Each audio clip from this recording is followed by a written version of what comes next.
Fess up, you were actually just listening to the Taylor Swift song. That's what we were doing in break. That's what we were doing. That's what we do in the break. I posted an Instagram story on my account. You can watch that. We'll talk about that more later. We were getting our reviews on the new song. We're going to talk about that later, a little later. But first, we're going to talk about Uber and what the city of Ottawa is doing.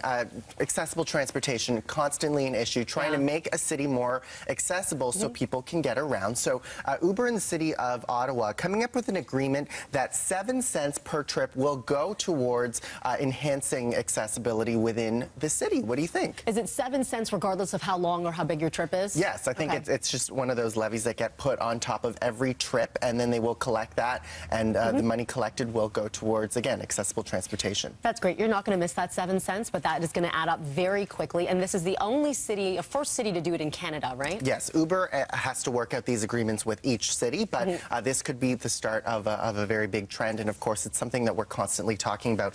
Meanwhile, Uber testing self-driving cars in Toronto. Ontario, a huge place for a lot of this innovation. You go to Kitchener-Waterloo, you see a lot of tech companies working on this. Uber testing self-driving cars in Toronto, but it will only be with operators behind the wheel. So if you do get into a self-driving Uber, I'm sure it'll be clearly marked in the car, but there will be someone in the driver's seat in case something doesn't go right. But I think this is the first step towards developing that technology.